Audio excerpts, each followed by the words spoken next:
The specter is hunting Europe, the specter of communism. This is Karl Marx's introduction to his famous published book, The Communist Manifesto.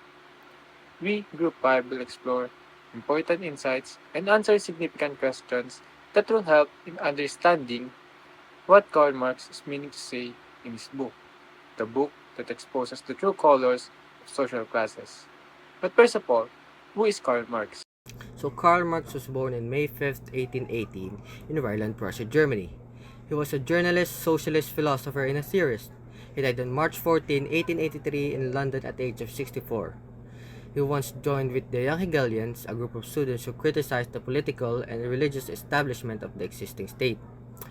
He was forced out of the university by his radicalism, so he later became a journalist and soon after a socialist. And after living in Prussia, Marx moved to Paris, where he worked with Friedrich Engels to create a new theory of communism that would be later realized through a proletarian revolution. This theory was brilliantly outlined in the Communist Manifesto published in 1848. He was expelled from France and then continued living with his family in Brussels, Belgium. The economic condition of the bourgeoisie and the proletarians are fundamentally opposed and form the basis of class antagonisms.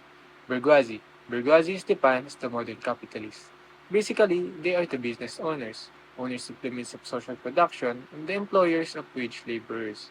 They make a living in commerce and trade, using their accumulated wealth to generate more. They are also the ones who are able to control the markets and income of the working class and influence government policies. As per proletarians, the proletarians are defined as the modern wage laborers, the modern workers, who, possessing no means of production of their own, are reduced to selling their labor power in order to live. They are paid by the bourgeoisie only enough to live their life. The expanding world market reorders national identity, undermining domestic industries, producing economic interdependence, and homogenizing culture.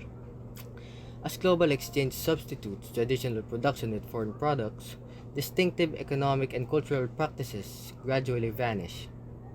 The dominance of multinational companies accelerates the process of imposing a homogenized global model in place of local practices. McDonald's, for instance, has homogenized global culinary practices, providing cheap and efficient service that compels the rest to imitate. In the Philippines, this has contributed to the decline of traditional carinderias as consumers increasingly support international fast food chains. This change not only alters consumers' behavior, but also degrades cultural heritage, showing that globalization prioritizes efficiency and profitability over local identity and customs. The process of interdependent economics and cultural homogenization is in the same vein as Marx's vision for the future world, a world where work ceases to be expressive of oneself and becomes instead merely raw resource feeding profit into capital, thus further alienating people, interfering with local identity.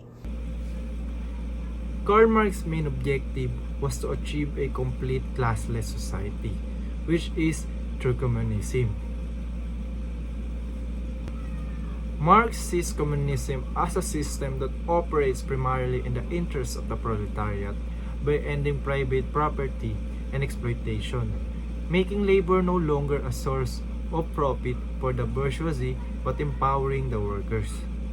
The goal is to make labor or an expression of self-activity, thereby ending alienation and allowing the recovery of individual human essence. Communism aims to establish a classless society in which social antagonisms are ended, thereby providing true freedom to all. Furthermore, it promises an abundance of resources, which would be distributed based on needs and not profit. Politically, it advocates proletarian control, which ultimately leads to the end of the state as power moves from the rule of people to the control of resources and needs. Karl Marx made a clear distinction between the term bourgeoisie, referring to the people who control and monopolize social production, and are also the owners of the wage laborers, and the term proletarians who sell their own labor. The two main classes in capitalist society. In the context of modern Philippine society, the terms bourgeoisie and proletariats were highly applicable.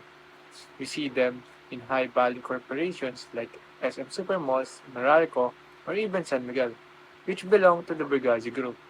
This company employs thousands of workers such as security guards, janitors, and sales workers. They produce while true labor for the benefit of the bourgeoisie. They are the proletariat.